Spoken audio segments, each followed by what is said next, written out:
एक पिता की इमोशनल कहानी। यह स्टोरी शुरू होती है जब मैं घर से गुस्से में बड़बड़ाते हुए निकल आया था और बस स्टैंड की तरफ आगे बढ़ने लगा। मैं मन ही मन बड़बड़ाता रहा था, पता नहीं कितने पैसे छिपा के रखे हैं, लेकिन मेरे लिए एक बाइक नहीं ले सकते। अब मैं यहाँ से चला जाऊँगा और तब तक वापस नहीं आऊँगा जब तक मैं खुद के पैसों से बाइक नहीं खरीद लेता। इतना सोच ही रहा था, तभी मेरे पैर में मुझे कुछ चूमने का एहसास हुआ। नीचे देखा तो समझ आया कि जल्दबाजी में मैं पापा के जूते पहन आया हूँ। उन जूतों में कील उभरी हुई थी जो मेरे पैर में बार बार घाव लिए जा रही थी। लेकिन उस समय गुस्सा अधिक था, तो मैं बड़बड़ाते हुए आगे बढ़ गया। एकाएक मुझे याद आया कि मैं पापा का पर्स भी साथ ले आया हूँ। मेरे खुराफाती दिमाग में एक ख्याल आया, क्यों न आज पापा का पर्स चेक किया जाए, जिसे आज तक उन्होंने किसी को हाथ तक नहीं लगाने दिया था।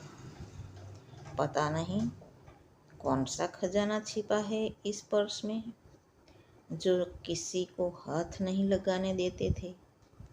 जब मैंने पापा का वह पुराना पर्स खोलकर देखा तो उसमें पैसे तो नहीं मिले, लेकिन पैसों की जगह पर एक डायरी रखी हुई थी।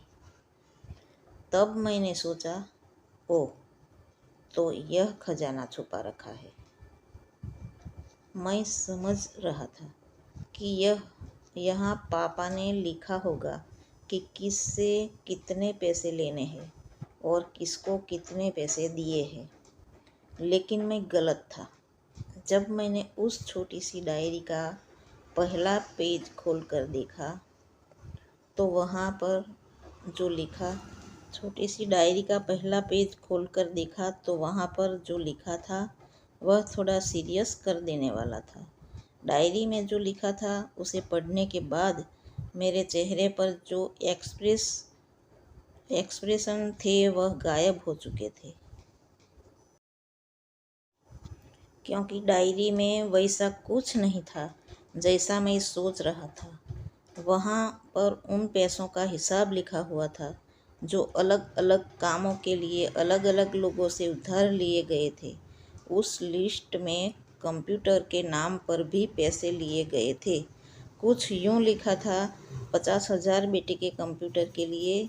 यह वही कंप्यूटर था जिसे मैं आज तक यूज कर रहा हूँ, लेकिन मुझे यह पता नहीं था उस कंप्यूटर को खरीदने के लिए पैसे कहाँ से आए थे।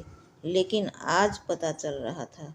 मुझे आज भी याद है जब मैंने पहली बार कमरे के लिए जिद की थी, जो मेरे पापा ने मुझे 2 हफ्ते बाद मेरे बर्थडे पर ला कर दिया था, जिसे देखकर मैं बहुत खुश हुआ था। और मुझे खुश देखकर मुझसे नहीं ज़्यादा अगर कोई खुश था तो वह थे पापा। अब मेरे चेहरे से गुस्सा एकदम गायब हो चुका था।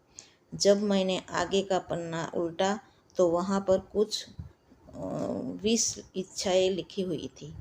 पहली जो 20 थी उसमें जो लिखा हुआ था, अच्छे जूते पहनना। यह बात मेरी कुछ समझ नहीं आई।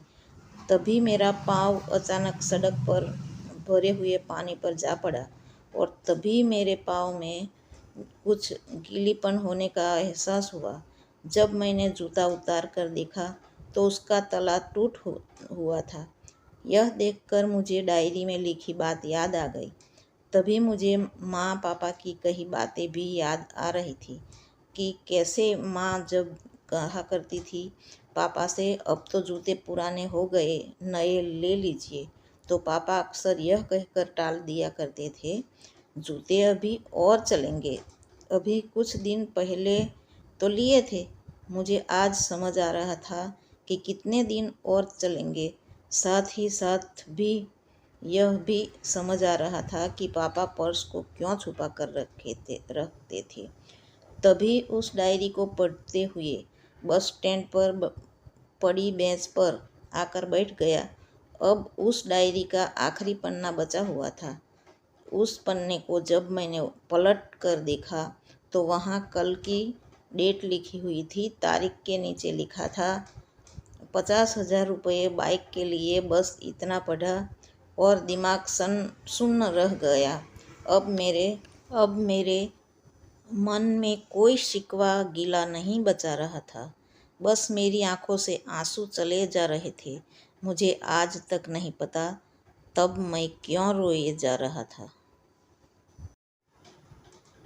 अब मैं जल्दी से घर की तरफ भागा, लेकिन जूतों की वह कील पाँव में अब तक घाव बनाने में कामयाब हो चुकी थी। मैंने जूतों को रास्ते में ही निकाल कर फेंक दिया और भागते लड़खड़ाते हुए घर जा पहुंचा। लेकिन पापा घर पर नहीं थे। मैं समझ गया वह कहाँ थे। मैं सीधा पास वाली बाइक एजेंसी की तरफ भागा। पता नहीं आज कहाँ से इतनी ताकत आ गई थी कि मैं भागते हुए थक नहीं रहा था, और वह भी बिना जूतों के नंगे पैर। जैसे तैसे मैं बाइक एजेंसी पर पहुंचा। पापा वही थे। मैंने पापा को दौड़कर गले लगा लिया और मेरी आंखों से आंसू रुकने का नाम नहीं ले रही थी। पापा को समझ नहीं पा रहे थे आखिर हो क्या रहा है, मैं क्यों रो रहा हूँ। मैंने पापा से कहा, पापा मुझे मोटरसाइकिल नहीं चाहिए, आप अपने लिए जूते ले लीजिए। अब आज से मैं जो भी करूँगा अपनी मेहनत से अपने बलबूते पर पढ़कर करूँगा। दोस्तों, बस इतनी सी थी ये कहानी।